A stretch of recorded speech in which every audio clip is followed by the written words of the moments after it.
Oi pessoal, bem-vindos ao Bunker e hoje um programa para falar um pouquinho sobre filosofia.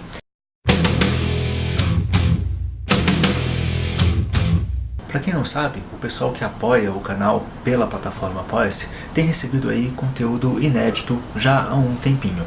Isso é, tem texto meu, tem texto de amigos falando sobre quadrinhos, tem texto falando sobre música e muito mais que o pessoal está recebendo. E dentre esses textos que o pessoal recebeu, eu fiz uma pequena entrevista com 3 filósofos para falar sobre filosofia. Foi o Renato José de Moraes, autor do livro Claridade, o Gabriel Ferreira, autor do livro Esculpir em Argila, e também com o nosso já conhecido Francisco Ratzo, que escreveu A Imaginação Totalitária e Contra o Aborto. Pois bem, eu fiz aí 6 perguntas para eles, falando sobre a questão da filosofia, como começar a estudar filosofia e tudo mais. E quem recebeu o material deu para notar que as perguntas foram as mesmas para os 3, mas as respostas elas têm semelhanças, mas também têm lá as suas diferenças, as suas singularidades. E o interessante é você justamente comparar essas respostas. E para esse programa eu selecionei 3 perguntas, que são mais amplas, mais gerais e acho que vão interessar a todos vocês. Aí vamos ver quais são as respostas que surgirão para essas perguntas. A primeira delas é: existe uma vocação ao filosofar? E quem vai responder vai ser o Renato José de Moraes. Sim, existe. Em certa medida, ela é compartilhada por todos os seres humanos. No começo da metafísica, Aristóteles afirma que todo homem deseja, por natureza, saber. Essa busca da verdade é uma característica da nossa espécie, derivada de sua dimensão racional, dimensão que é justamente a que nos coloca em uma posição distinta em relação a todos os demais seres vivos. Se todos desejamos saber, buscamos também as respostas às questões mais radicais e profundas que a existência desperta em nós. Queremos entender o que é o mundo, quem somos nós, qual a abrangência do nosso conhecimento, o que é agir corretamente e assim por diante. Procuramos um sentido último, e são esses justamente os temas da filosofia, que são preocupações de todos os seres humanos. Por outro lado, Aristóteles considera que, devido à configuração biológica e às necessidades da vida, algumas pessoas não filosofam. Temos a experiência de que há gente que realmente não se interessa por discussões mais profundas, que preferem viver apenas com aquilo que podem tocar e sentir. Sem desmerecer esse estilo de vida, penso que a filosofia é, ao menos em certa medida, necessária para que exerçamos plenamente a nossa humanidade, senão seremos apenas cadáver adiado que procria.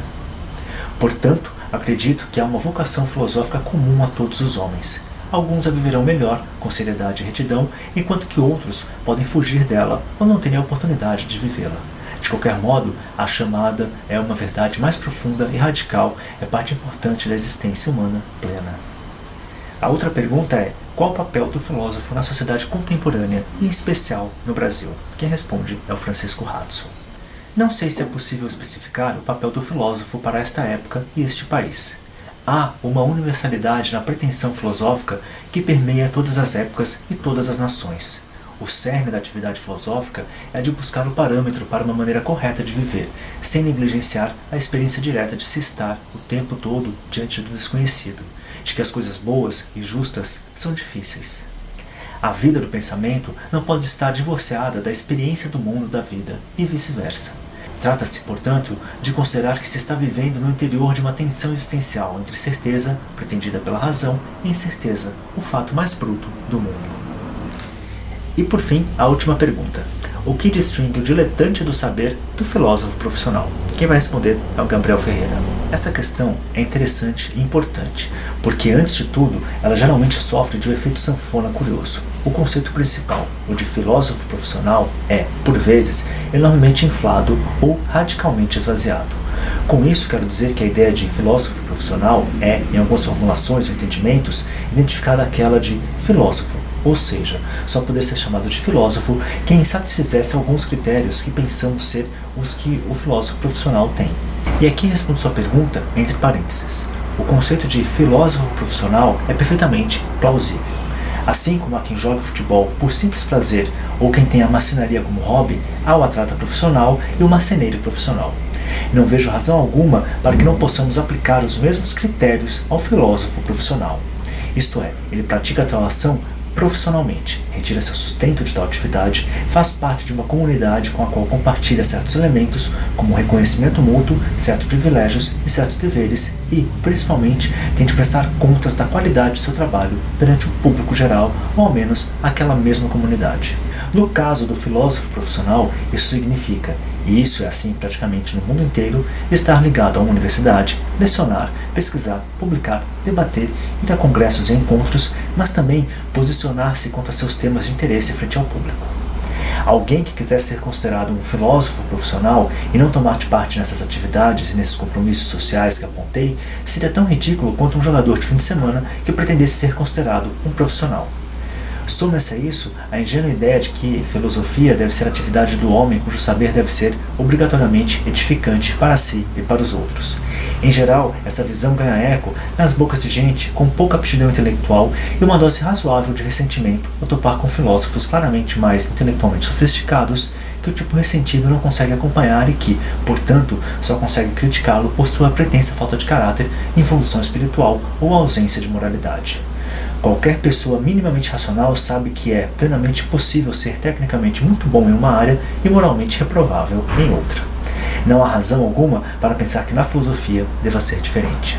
No entanto, é evidente que não é possível concordar com aquela inflação da noção de filósofo profissional, que pretende identificá-la à noção de filósofo pura e simplesmente.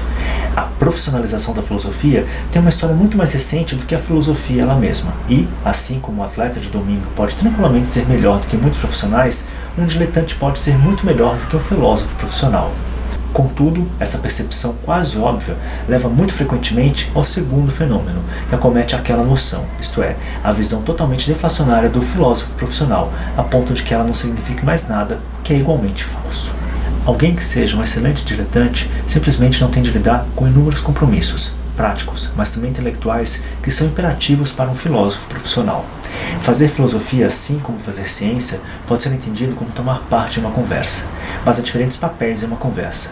Você pode ser apenas um ouvinte, ainda que muito aplicado, ou ainda um participante ativo, mas secundário, que expressa suas impressões de maneira descompromissada, e há a possibilidade de ser um dos interlocutores principais.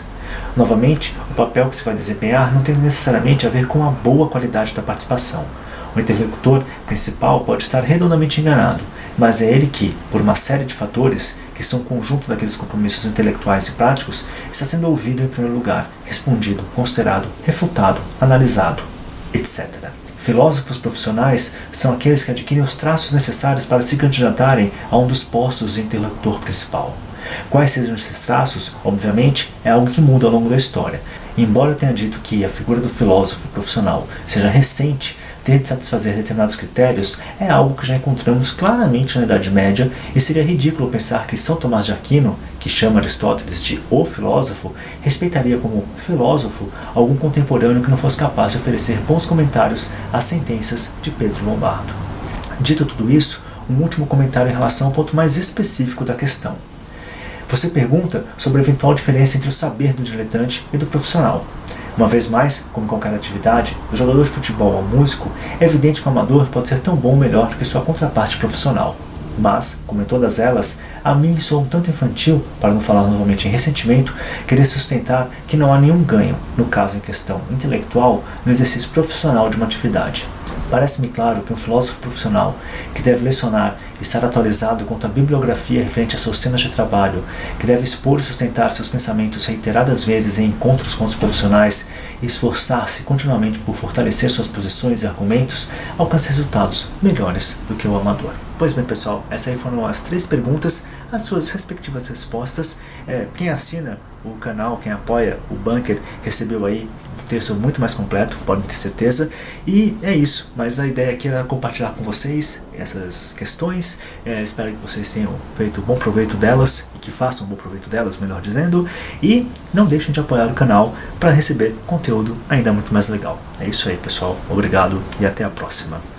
Uma coisa, eu vou deixar na descrição do vídeo uma bibliografia que foi indicada pelos 3 filósofos aí. Então, se vocês quiserem também estudar um pouquinho aí por conta própria, buscar outros autores e tudo, sigam essa bibliografia, ok?